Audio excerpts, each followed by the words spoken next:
فَإِن تَابُوا وَأَقَامُوا الصَّلَاةَ وَآتَوُا الزَّكَاةَ فَإِخْوَانُكُمْ فِي الدِّينِ وَنُفَصِّلُ الْآيَاتِ لِقَوْمٍ يَعْلَمُونَ۔ اگر یہ توبہ کر لیں اور نماز پڑھنے اور زکوٰۃ دینے لگیں تو دین میں تمہارے بھائی ہیں، اور سمجھنے والے لوگوں کے لیے ہم اپنی آیتیں کھول کھول کر بیان کرتے ہیں۔ وَإِن نَكَثُوا أَيْمَانَهُم مِّن بَعْدِ عَهْدِهِمْ وَطَعَنُوا فِي دِينِكُمْ فَقَاتِلُوا أَئِمَّةَ الْكُفْرِ إِنَّهُمْ لَا أَيْمَانَ لَهُمْ لَعَلَّهُمْ يَنْتَهُونَ۔ اور اگر عہد کرنے کے بعد اپنی قسموں کو توڑ ڈالیں اور تمہارے دین میں طعنے کرنے لگیں تو ان کفر کے پیشواؤں سے جنگ کرو، یہ بے ایمان لوگ ہیں اور ان کی قسموں کا کچھ اعتبار نہیں، عجب نہیں کہ اپنی حرکات سے باز آ جائیں۔ أَلَا تُقَاتِلُونَ قَوْمًا نَكَثُوا أَيْمَانَهُمْ وَهَمُّوا بِإِخْرَاجِ الرَّسُولِ وَهُمْ بَدَؤُوكُمْ أَوَّلَ مَرَّةٍ أَتَخْشَوْنَهُمْ فَاللَّهُ أَحَقُّ أَن تَخْشَوْهُ إِن كُنتُم مُّؤْمِنِينَ۔ بھلا تم ایسے لوگوں سے کیوں نہ لڑو جنہوں نے اپنی قسموں کو توڑ ڈالا اور پیغمبر اللہ کے جلا وطن کرنے کا عزم مصمم کر لیا، اور انہوں نے تم سے عہد شکنی کی ابتدا کی؟ کیا تم ایسے لوگوں سے ڈرتے ہو حالانکہ ڈرنے کے لائق اللہ ہے، بشرطے کہ ایمان رکھتے ہو۔ قاتلوهم يعذبهم الله بأيديكم ويخزهم وينصركم عليهم ويشف صدور قوم مؤمنين۔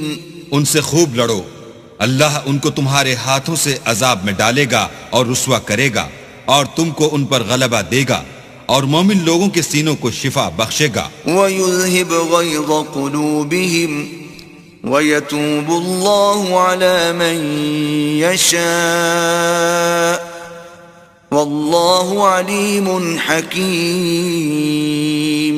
اور ان کے دلوں سے غصہ دور کرے گا اور جس پر چاہے گا رحمت کرے گا، اور اللہ سب کچھ جانتا اور حکمت والا ہے۔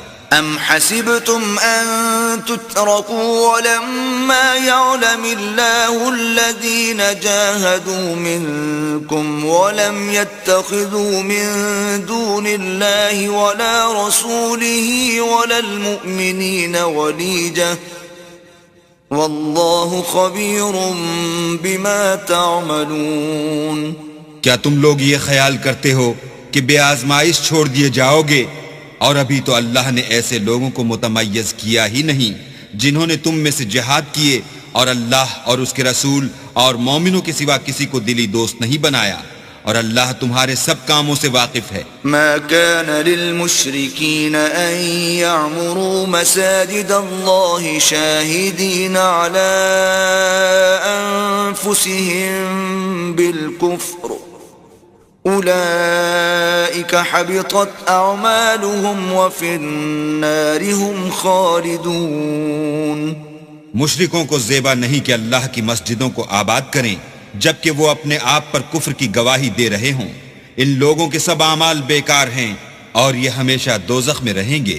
انما يعمر مساجد الله من آمن بالله واليوم الآخر وأقام الصلاة وآتى الزكاة ولم يخش إلا الله فعسى أولئك أن يكونوا من المهتدين۔ اللہ کی مسجدوں کو تو وہ لوگ آباد کرتے ہیں جو اللہ پر اور روز قیامت پر ایمان لاتے اور نماز پڑھتے اور زکوٰۃ دیتے ہیں، اور اللہ کے سوا کسی سے نہیں ڈرتے، یہی لوگ امید ہے کہ ہدایت یافتہ لوگوں میں داخل ہوں گے۔ أجعلتم سقاية الحاج وعمارة المسجد الحرام كمن آمن بالله واليوم الآخر وجاهد في سبيل الله لا يستوون عند الله والله لا يهدي القوم الظالمين۔ کیا تم نے حاجیوں کو پانی پلانا اور مسجد محترم یعنی خانہ کعبہ کو آباد کرنا اس شخص کے اعمال جیسا خیال کیا ہے جو اللہ اور روز آخرت پر ایمان رکھتا ہے اور اللہ کی راہ میں جہاد کرتا ہے؟ یہ لوگ اللہ کے نزدیک برابر نہیں ہیں اور اللہ ظالم لوگوں کو ہدایت نہیں دیا کرتا۔ الذين آمنوا وهاجروا وجاهدوا في سبيل الله بأموالهم وأنفسهم أعظم درجة عند الله وأولئك هم الفائزون۔ جو لوگ ایمان لائے اور وطن چھوڑ گئے اور اللہ کی راہ میں مال اور جان سے جہاد کرتے رہے، اللہ کے ہاں ان کے درجے بہت بڑے ہیں اور وہی مراد کو پہنچنے والے ہیں۔ يبشرهم ربهم برحمة منه ورضوان وجنات لهم فيها نعيم مقيم۔ ان کا پروردگار ان کو اپنی رحمت کی اور خوشنودی کی اور بہشتوں کی خوشخبری دیتا ہے جن میں ان کے لیے نعمت ہائے جاویدانی ہے۔ خالدین فیہا ابدا ان اللہ عنده اجر عظیم۔ اور وہ ان میں ابد الآباد رہیں گے، کچھ شک نہیں کہ اللہ کے ہاں بڑا صلہ تیار ہے۔